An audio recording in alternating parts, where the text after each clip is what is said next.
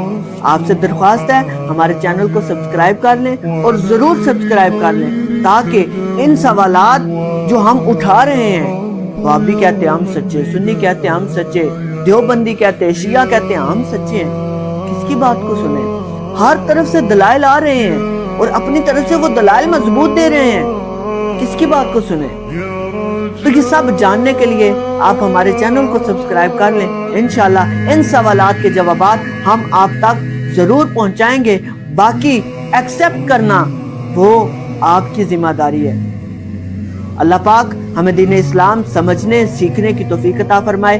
ابھی کے لیے اجازت، السلام علیکم ورحمۃ اللہ وبرکاتہ۔